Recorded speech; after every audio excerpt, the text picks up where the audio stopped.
Asís por la oportunidad de seguir compartiendo conocimientos en relación al primer tema. Se me ha eh, visto concerniente abordar el primer temario en relación al título Emergencias críticas e hipovolemia, valoración del paciente y cuidados iniciales, ¿no? Qué importante es nosotros como profesionales de la salud o equipo, pues un equipo que trabajamos en la parte hospitalaria, en la parte clínica, o de repente estamos haciendo nuestro serum por ahí, y cuando tenemos Recording una in progress. situación en el cual se ve involucrada, ¿no? La vida del paciente, para ello es importante tener esos conocimientos, ¿no?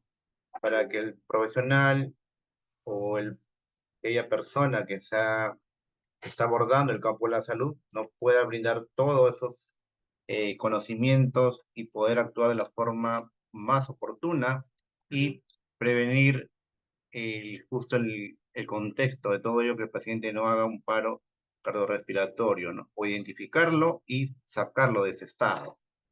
Para ello, iniciamos con la primera ponencia. Como introducción en relación al tema, ¿no? Vamos a abordar lo que es hipovolemia, ¿no? Pero tener en cuenta que dentro de la hipovolemia va a haber dos diferencias, vamos a denominarlo así. Uno que se centra como el choque hemorrágico, como menciona ahí, ¿no? Es uno de los tipos más frecuentes y una de las principales causas de muertes, ya sea en pacientes que tengan un acto quirúrgico o aquellos pacientes que han sufrido un trauma, ¿no? A diario nosotros, mediante la noticia, se emite, ¿no? En relación a accidentes de tránsito o accidentes masivos, ya sea aquí en Lima, en provincia, en el cual aquellos heridos, ¿no? Ven comprometidos sus vidas en relación al evento traumático que conlleva de repente por ahí a la pérdida de sangre, ¿no? Como menciona ahí, también además, que a pesar de los avances en el conocimiento y manejo del sangrado masivo, el choque hemorrágico dice, ¿no? Que cuenta todavía con la mayoría de muertes potencialmente prevenibles. Y aparte de ello, ¿no? La hipovolemia, ¿no? Nos dice que es la causa más frecuente de shock, ya sea en el paciente politraumatizado o traumatizado, y aquel paciente que tiene una hipovolemia por pérdidas en relación que no sea sangre, ¿no? Vómitos, diarrea, ¿no? O exceso de diuresis. Como menciona ahí, esto nos motivó a realizar una revisión en relación a los casos que vamos a ir mencionando como experiencia y poder englobarlo al tema que nos han pedido, ¿no? Definición y contexto nos dicen que la emergencia crítica, ¿no? Se va a referir a toda condición de forma inesperada o repentina en el cual afecta, ¿no? La salud y la vida, ¿no? De aquella persona, ¿no? Por ende, va a requerir, ¿no? Una atención inmediata, ya que esta situación le va a poner en vida, ¿no? O va a poner en riesgo inminente la vida, ¿no? De estas personas, puede ser una persona o varios heridos, ¿no? O varios pacientes, como lo denominamos. Por ende, ¿no? Estas situaciones van a demandar procedimientos, ya sean médicos o intervenciones quirúrgicas, de forma inmediata, y el uso del, bueno, de los recursos que podemos tener en nuestra emergencia, y también vale mucho el conocimiento que uno adquiere para poder salvar esas vidas, ¿no? Diferencia entre una urgencia y emergencia, en la gran mayoría lo sabe, ¿no? Pero estamos recordando en relación a esto. Nos dice que urgencia, ¿no? La requiere una intervención rápida, pero esta no va a implicar un riesgo inmediato de muerte. Podemos decir una herida, una contusión, ¿no? Una contusión de repente de brazo, de hombro, o de repente por ahí una faringitis, ¿no? En cambio, una emergencia implica riesgo vital inminente y exige una acción tanto por el personal médico y el equipo de salud de forma inmediata, ¿no? Un ejemplo de ello puede tener un traumatismo de tórax, ¿no? Un traumatismo penetrante de abdomen, o de repente una taquicardia sostenida que trae consigo signos de shock, o de repente produce un ACV isquémico, ¿no? Situaciones en las cuales está en peligro, ¿no? Pues, un riesgo inminente de la vida de estas personas. Hipovolemia, podemos decir, o se define, ¿no? Como la disminución significativa, ¿no? Del volumen de sangre, ¿no? O líquidos en el cuerpo humano, ¿no? Y esto vamos a ir desglosándolo, ¿no?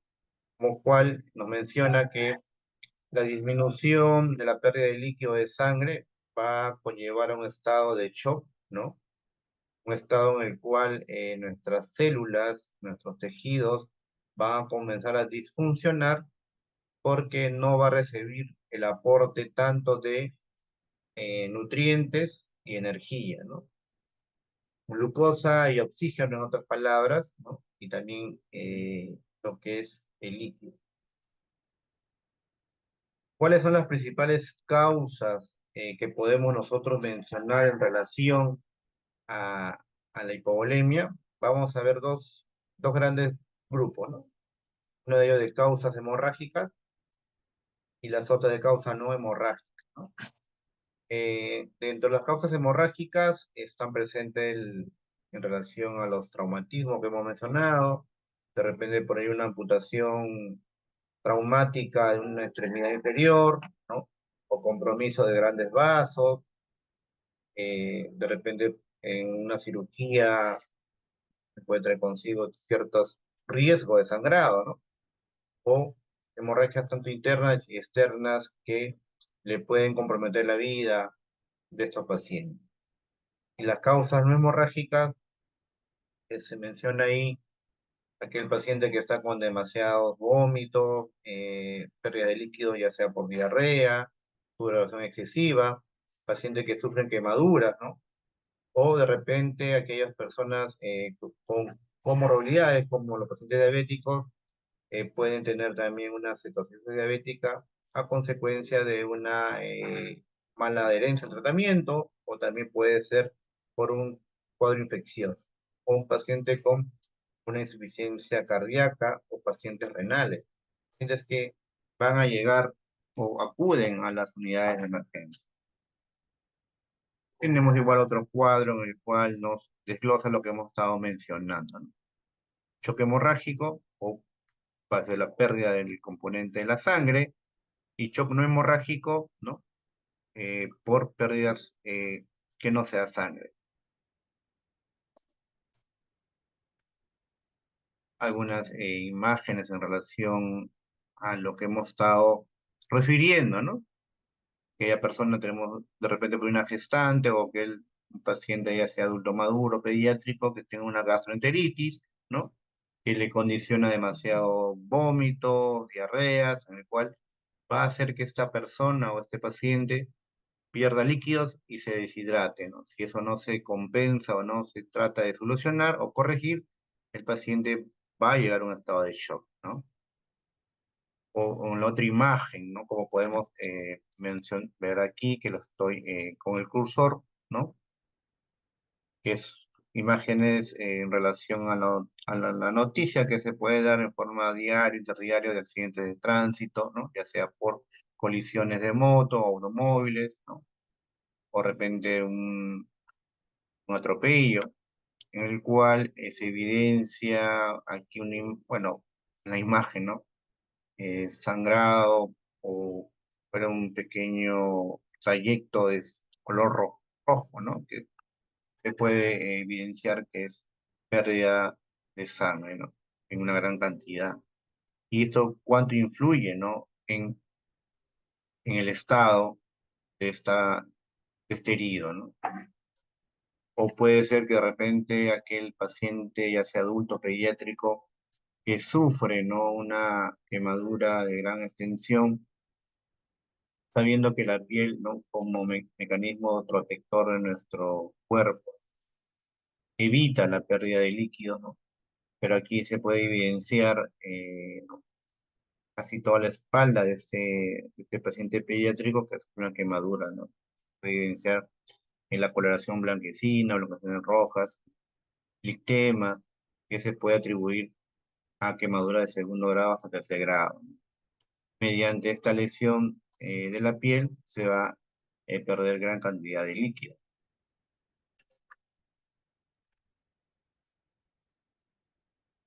Y lo otro es, ¿no? Se presenta un sangrado, ¿no?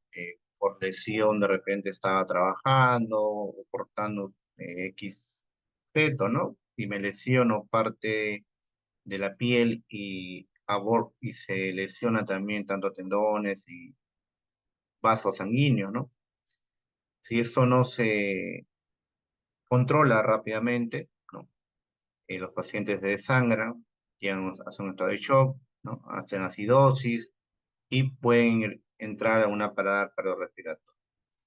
Por eso, dentro del abordaje de las H y la T que se están englobando ahora nos estamos centrando en relación a esto, ¿no? Por ello dice que la hemorragia incontrolada, ¿no?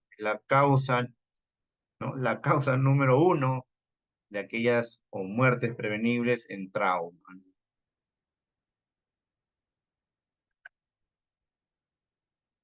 Y para recordarnos en relación a la fisiología del volumen corporal, recordarnos, ¿no? Que nuestro cuerpo humano está compuesto por gran cantidad, por gran porcentaje de líquido, ¿no? De agua. Y además, este líquido va a estar dividido en ciertos espacios, ¿no? Tanto en la parte intracelular, la parte extracelular, ¿no? Como menciona en la imagen, en el dibujito, podemos ver que el líquido del 60% en el caso de adultos, ¿no? Puede de repente también en niños, otro grupo etario, este valor puede aumentar o disminuir, ¿no? Nos menciona ahí que esos compartimientos, tanto intracelular o extracelular, va a tener un porcentaje de ese total, ¿no? Nos dicen que del 60% de líquido, los dos tercios están a nivel de la célula, ¿no? A nivel intracelular. Y un tercio de ese líquido está en el extracelular, fuera de la célula. Y este líquido extracelular, ¿no? Está, ¿no? Se divide, o vamos a denominarlo así, en la parte intravascular, ¿no? Intravascular, o sea, a nivel entre los vasos sanguíneos, ¿no? Ya sea arterias, eh, venas o capilares, ¿no? Y el intersticio o la zona extracelular.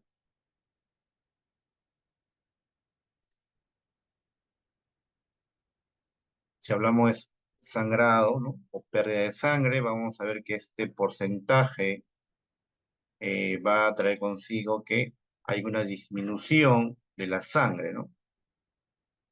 O de repente, si hay una deshidratación, hay vómitos, hay diarrea, se afecta este porcentaje de líquido intersticial.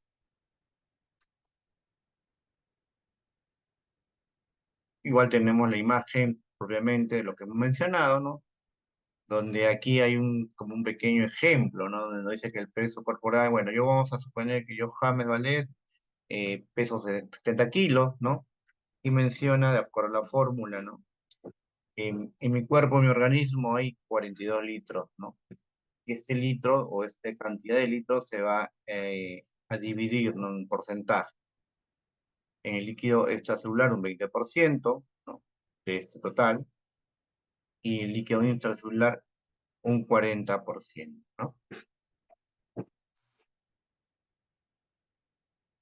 Para ello, recordar, ¿no? O recordarnos que dentro de los tipos de shock que se puede haber, ¿no? Estamos englobándonos en el shock hipovolémico, porque sabemos que hay shock cardiogénico, shock distributivo o un shock obstructivo, como se refleja en la presentación, ¿no? Vamos a de repente a leer cada uno de ellos, después vamos a centrarnos netamente en el shock hipovolémico. Nos dice que el shock hipovolémico se refiere por la pérdida significativa del volumen sanguíneo o de líquidos corporales, ¿no? Eso ya quedó claro. Como menciona ahí como ejemplos, tanto en caso de hemorragia o en caso de deshidratación. En cambio, el shock cardiogénico se produce, dice, por un fallo de la función de bomba, ¿no? Acuérdense que nuestro corazón tiene la capacidad de bombear, ¿no? La sangre a todo nuestro organismo, ¿no? Pero a consecuencia de una disfunción, ya sea por un infarto del miocardio, por una arritmia, ¿no? Una alteración en el sistema de conducción, este corazón no va a trabajar adecuadamente y va a conllevar a ese tipo de shock, que es el shock cardiogénico, ¿no? O también está el shock distributivo. Como menciona ahí, resulta, dice, la vasodilatación excesiva que genera una distribución inadecuada del flujo sanguíneo. Entre los más representativos o frecuentes tenemos el shock séptico, anafiláctico, o también dicen por ahí el shock neurogénico. Como dice ahí, una vasodilatación. Normalmente hay una liberación de ciertas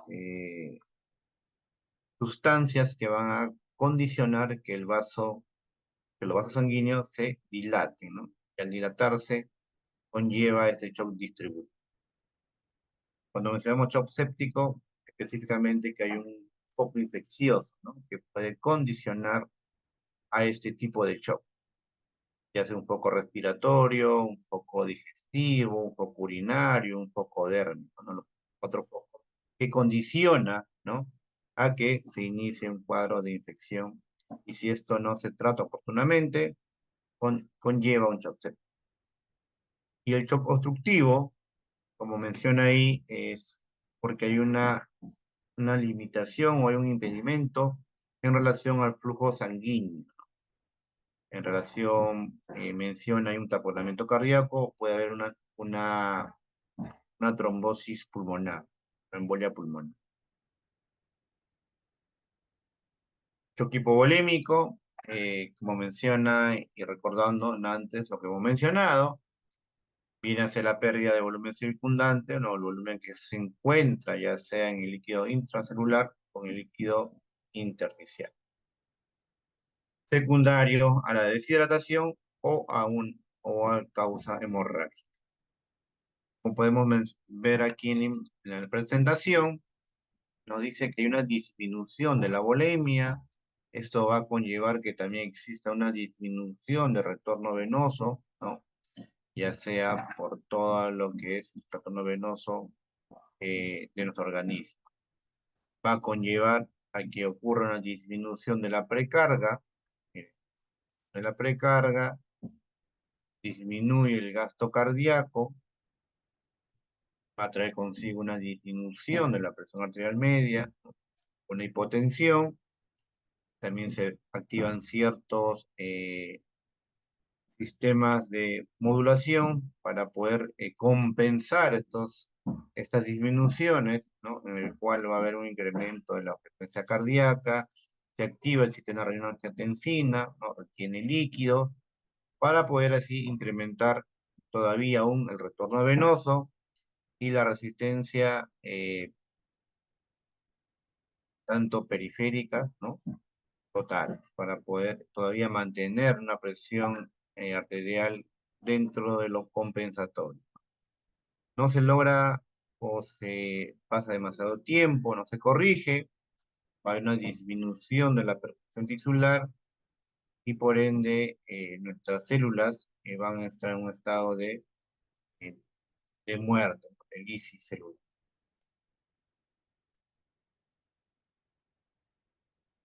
Parte de ello, la fisiopatología del shock hipovolémico, ¿no? Sabemos que se va a conllevar o se va a producir por la pérdida o disminución, ¿no? Del líquido intracelular, ¿no?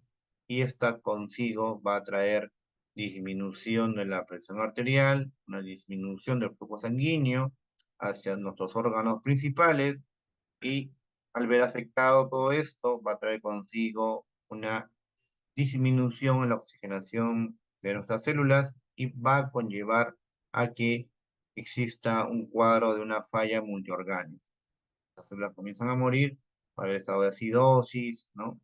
Termia, y vamos a poder observar ciertos signos clínicos en nuestros pacientes, como hipotensión, ¿no? Es aquella presión arterial, nos menciona la literatura, 90 milímetros de mercurio, ¿no? En relación en la presión o la tensión arterial sistólica, 90 sobre, sobre la tensión arterial diastólica, ya 90 sobre 50 en adultos. Además, esto va a traer consigo más respuesta, ¿no? De nuestro organismo para poder compensarlo. Entre ellos está la taquicardia, vamos, como hay una disminución del flujo sanguíneo hacia demás órganos, tanto la piel, va a haber frialdad, sudoración, el paciente va a estar confuso, va a haber oliguria, porque nuestros órganos principales, tanto como el cerebro y nuestros riñones, van a comenzar gradualmente a disfuncionar, ¿no?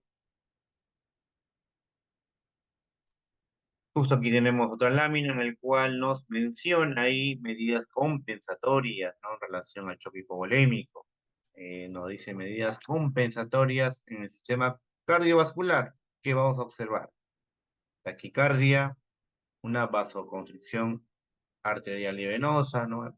Por eso que a veces los pacientes cuando llegan con un estado de shock, cuando uno le quiere canalizar, vamos a ver que las venas o la piel está fría, ¿no? Las venas no son tan notorias, ¿no? A veces también no la podemos palpar porque está, o el pulso también está débil, ¿no? Todo ello son medidas compensatorias, ¿no? En relación al choque hipovolémico. En el sistema respiratorio, nos dice taquipnia, ¿no? Aquella frecuencia respiratoria que está rápida, ¿no? Y está por encima del valor normal en el caso de adultos, mayor a 20, ¿no? Y en el sistema renal nos dice que hay un aumento de la secreción de la eritropoyetina, ¿no? Miren, y aumento de la liberación también de renina, en el caso de la eritropoyetina, para que se pueda formar más glóbulos rojos, ¿no? Y la liberación de renina también en la vasoconstricción. Nos dice también, existen medidas compensatorias en relación al sistema osteomuscular, que dice que va a haber una hiperlactatemia, ¿no? Va a haber un aumento del lactato, ¿no? Que también es un predictor negativo a veces en relación al estado del paciente, ¿no? Hay o valores muy altos de lactato, no es bueno, ¿no? Se tiene que corregir ello. Y el sistema neuroendocrino dice que va a haber un aumento de liberación de las hormonas contrarreguladoras, como las catecolaminas, tanto la dopamina, la noradrenalina, ¿no? Cortisol, y la liberación de la vasopresina. Aquellos fármacos que nos ayudan, ¿no? Netamente acá son hormonas de origen natural, ¿no? En el cual van a compensar todo en relación a la presión arterial, mantener una presión arterial dentro de lo establecido para que nuestras células se sigan nutriendo, ¿no? Cuadro clínico, manifestaciones clínicas, nos dice que vamos a ver lo que hemos mencionado, ¿no? Hipotensión, taquicardia, taquimia, o puede estar desorientado o ansioso, o puede estar de repente soporoso el paciente, o inconsciente, no va a responder de repente, vemos que a perder demasiada sangre, o está pálido, frío, ¿no? Pulso periférico filiforme, eso no le palpa el pulso arterial, está bien débil, bien filiforme, le hacemos, ¿cómo se llama? El llenado capilar mayor a 3 segundos, ¿no? Una frialdad de nuestras extremidades, o de repente por ahí el score moteado, ¿no? Que nos indica que ese paciente está en un estado de shock que debe ser rápidamente abordarlo, ¿no? Y sacarle de ese estado.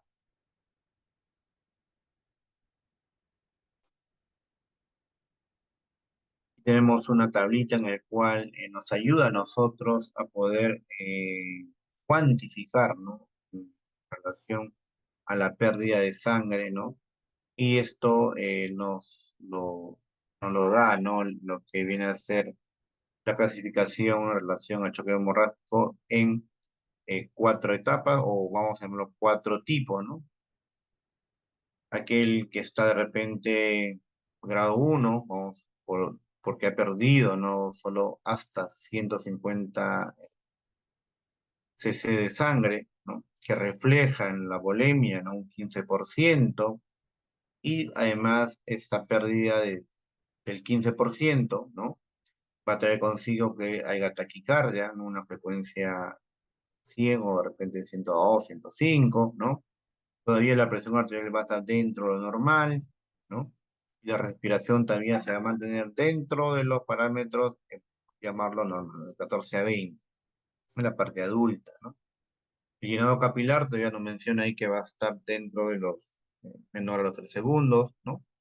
La diuresis todavía se va a mantener, ¿no? Dentro de los 30 cc por hora, o de repente el estado mental va a estar ligeramente ansioso el paciente, ¿no? Y también nos dice qué hacer, qué administrar. Como menciona ahí, cristaloides. Ya vamos a ver qué tipo de cristaloides se van a utilizar y a cuánto se le va a administrar, ¿no? El grado 2, ¿no? En el cual la pérdida de sangre está entre 750 y 1500, ¿no? Miren, 1500. Y esto refleja en promedio del 15 al 30% de la volemia. Todavía el cuerpo trata de compensar con todos nuestros sistemas que actúan para poder hacer que nuestros diferentes órganos, ¿no? Todavía se sigan recibiendo el componente de la sangre, ¿no? Todavía hay un pulso en 100, ¿no?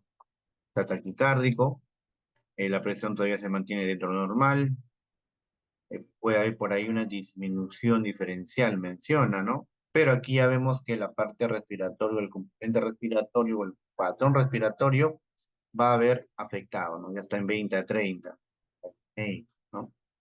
Ya se vuelve positivo el llenado capilar mayor a 3 segundos, ¿no? El flujo urinario también o la diuresis va a disminuir, ¿no? Va a estar en un cierto grado de oliguria y va a estar levemente ansioso, ya no va a estar muy activo, ¿no? Y todavía aquí podemos reemplazar los líquidos con cristaloides. Ya como se llama en la tercera y cuarta etapa o cuarta fase, cuarto tipo, podemos ver que el sangrado está entre 1500 hasta 2000 o mayor a 2000, ¿no? Esto sí trae una repercusión eh, que se debe actuar rápidamente. Primero, controlar la hemorragia y administrar, canalizar dos vías, que ya lo vamos a mencionar las acciones, y administración de cristaloides, más lo que menciona ahí, sangre, ¿no? Andrés anteriormente mencionaba administración de coloides, pero se vio que no traía mejores resultados, ¿no? Diagnóstico para ello, en la anamnesis, ¿no? Identificar si hay sangrado, ¿no? O el paciente está consciente, todavía preguntar qué le pasó, o a la familia que lo trae, qué ocurrió, ¿no? Porque siempre hay una causa que conlleva que el paciente esté en ese estado, ¿no? Y lo otro es los signos vitales, que tan importante es una adecuada o viaje que le realicen al paciente al momento de ingresar o cuando ya está en las unidades, ¿no? Tópicos, ya sea de trauma shock, de cirugía o de medicina interna o de medicina pediatría o ginecología, en todas las áreas de emergencia o también en hospitalización o en sala de operación, en la UCI. Para ello existen pruebas auxiliares, ¿no? Hemograma, escrito, ¿no? También puede haber los perfil de coagulación, gasometría arterial, ¿no? Lactato, y exámenes, imágenes como ultrasonido, ¿no? Famosos ultrasonidos en emergencia, enfocados, como dice ahí, en trauma, tanto el FAS, o también puede haber otros estudios como protocolo Rush que nos van a ayudar en relación cuando estamos en estado de shock. Como el paciente puede entrar en un estado de shock. Radiografía de tórax, y también menciona ahí una tomografía, ¿no? Tomografía, resonancia. Para ello podemos ver aquí un abordaje que simplifica, ¿no?, la atención en relación al paciente que tiene o está en un estado de hipovolemia, en el cual menciona ahí como primero, ¿no?, la letra C. La letra C, acuérdense que en la valoración primaria, ¿no?, se modificó el abordaje de la atención prehospitalaria, ¿no? En el PHTLS, la novena, estamos en la 10ª edición, en el cual lo primero es la letra o X, ¿no? X de controlar el sangrado, después sigue la A, B, C. D. Acá le ponen la letra C de controlar el sangrado. A, vía aérea; B, ventilación; C, de que es circulación, y aquí lo menciona como la letra C para poder controlar el sangrado. Y hacer una reanimación hídrica, lo menciona ahí, para poder mantener una adecuada perfusión adecuada de órganos, y acordarnos de nuestras células tejidas. Que utilizar en ello cristaloides versus coloides, dice, ¿no? Para ello existen, bueno, varios estudios, ¿no?, el cual mencionan, ¿no?, el versus del cristaloides o coloides que utilizan. También evitar, ¿no?, administrar o infundir grandes cantidades de cristaloides, ¿no?, porque trae consigo una disminución de los componentes de la coagulación, ¿no? Puede conllevar una coagulopatía. Para ello hay un buen abordaje en lo que es una reanimación retrasada, de acuerdo a los signos vitales de nuestro paciente, ¿no? O lo que mencionaba antes, la hipotensión permisiva. O utilizar drogas que nos van a conllevar a mantener una adecuada presión arterial. Otro algoritmo del tratamiento de la hipovolemia, ¿no? Como dice ahí, monitorizar los parámetros vitales. Si necesita o administración de oxígeno, se le va a administrar de acuerdo a la necesidad. Canalizar 2 vías periféricas, menciona ahí, y bueno, tener los demás exámenes auxiliares, ¿no? Si hay sangrado, se tiene que controlar el sangrado, ¿no? Fijar el punto donde está el sangrado. Puede ser un sangrado con lesión de grandes vasos, por un trauma, o de repente puede ser un traumatismo abdominal abierto penetrante, ¿no?, que necesita una reposición de volumen. Para ello le están controlando ya sus exámenes auxiliares, hemograma, factor, para poder solicitar a banco de sangre, ¿no?, ¿no?, las unidades correspondientes. O también nos dice ahí, inicio la administración de ácido tranexámico, famoso transamin. Y importante, ¿no?, la ayuda del ultrasonido en emergencia en casos de trauma. De repente no es por causa de sangrado, es por pérdida de líquidos, ya sea por diarrea, vómitos, un paciente diabético que llega a un estado de cetoacidosis diabética, ¿no?, en el cual está deshidratado, necesita una reposición de volumen. Para ello existen algunos índices, ¿no?, que nos permiten o nos ayudan a identificar o rápidamente prever, ¿no?, que este paciente lo noto hipotenso y está taquicárdico. Para ello está está el famoso índice de shock, como podemos ver aquí. Yo simplemente debo obtener el valor de la frecuencia cardíaca sobre la presión arterial sistólica, ¿no? Obtengo esa división, y si el valor está mayor a 0,8, me dice que ese paciente está entrando al shock. Para ello, miren, acá tenemos en relación a trauma, mayor a 0,8, hay que verla ya una vez de la transfusión de sangre, ¿no? Si es mayor a 1, dice un predictor de mortalidad. En caso de sepsis también, ¿no? Mayor a 1, Y el valor predictivo dice, se puede también ver en relación al incremento del lactato. Estaba leyendo también que hay bueno, se ha actualizado esto y hace mención del índice de shock modificado, en el cual se cambia o se cambia el valor, ¿no? O el otro, o la otra variable, que sigue siendo la frecuencia cardíaca sobre la presión arterial media, ¿no? La tensión arterial media, ¿no? Y además el punto referencial o rango referencial es de 0,7 a 1,3. Mayor a 0,3, a 1,3, disculpen, ya nos indica que también está el paciente de tensión. Aquí podemos ver también todo lo que se hace, que lo vamos a ir describiendo poco a poco, en relación cuando estamos frente a un paciente con un choque hipovolémico. Tratamiento de la hipovolemia, eh, vamos a tener el uso de los cristaloides, transfusión de sangre, ¿no? O por ahí de repente controlar lo que se denomina cuando hay un paciente con un trauma abdominal abierto, ¿no? Trauma abdominal cerrado, que ahí se evidencia sangrado, ¿no? Mediante la parte clínica o también mediante el ultrasonido se evidencia el líquido en cavidad, ¿no? Ese paciente tiene que entrar a la sala de operaciones para que hagan cirugía de control de daño, ¿no? O compresión en relación a un sangrado visible, ¿no? Y uso de drogas que nos van a permitir mantener la presión dentro de los parámetros eh, adecuados para seguir manteniendo una adecuada perfusión, ¿no? De repente todos conocemos, ¿no? Aquellos cristaloides, ¿no? Cristaloides porque tienen una presentación clara, ¿no? El más usado, ¿no? En nuestro medio es el tipo de sodio, ¿no? A 0,9%.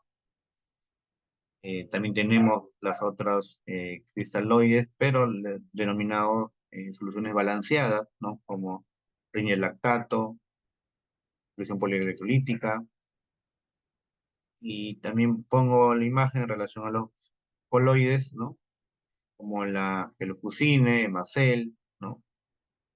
La diferencia en ellos van a permitir, ¿no? Que se pueda mantener líquido intracelular, ¿no? Dentro del organismo para poder que esa célula o ese tejido todavía se mantenga recibiendo tanto el componente del líquido, pero no olvidar que si hay pérdida de sangre, ¿no? Se tiene que reponer con sangre, ¿no? Reponemos agua, como se lo de agua y electrolitos. Las soluciones balanceadas tienen, como dice Riñel lactato, tienen dentro de su composición el lactato, ¿no? Y nos van a o va a ayudar de repente ese componente a mantener una adecuada homeostasis, que no llegue a la acidosis. Manejo de la hipovolemia, ¿no? Nos dice ahí que tenemos que rápidamente un reconocimiento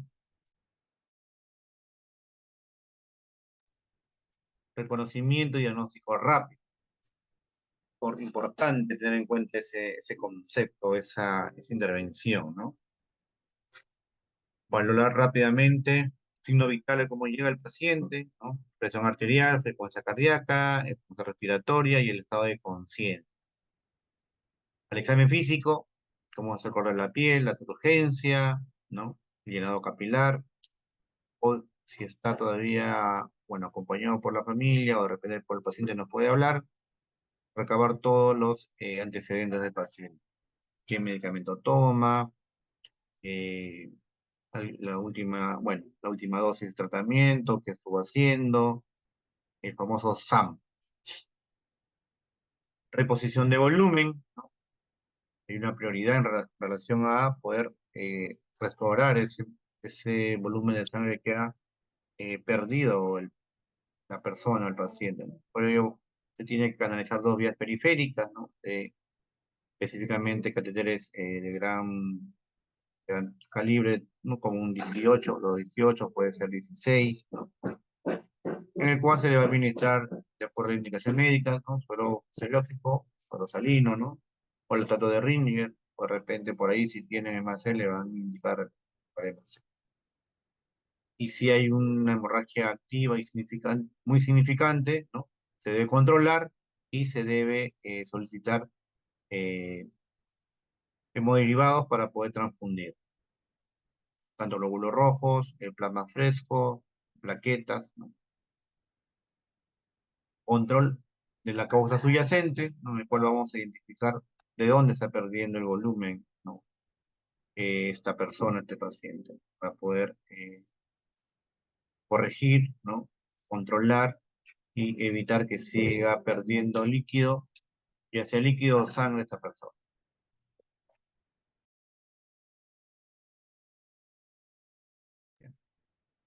Y lo otro importante también es seguir con una adecuada monitorización de los signos vitales, ver la respuesta al volumen que se le está administrando o al tratamiento que está recibiendo, ¿no? Si el paciente está deshidratado, le van a colocar su hidratación, o si está vomitando, de repente un problema antiemético, para poder controlar, ¿no? O si llega un paciente con una hemorragia digestiva alta, ¿no? Identificar por dónde es la pérdida, ¿no? Para ello le van a pedir ciertos exámenes, ¿no? Su hemograma, su perfil de convulsión, o sus enzimas hepáticas, y derivar también con el especialista. Puede hacer los procedimientos, si es meritorio, ¿no? En ese momento, para poder identificar la causa.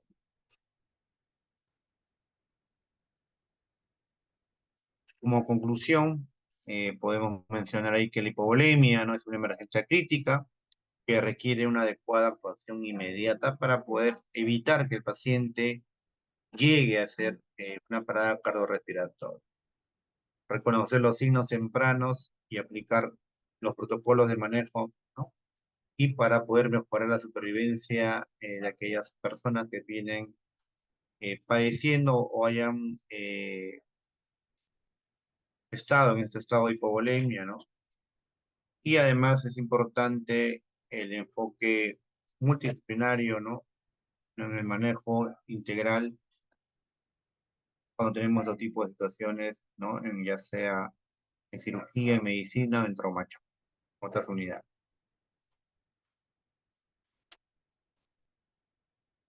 Esa es la última presentación. Si hubiera alguna pregunta en relación al tema.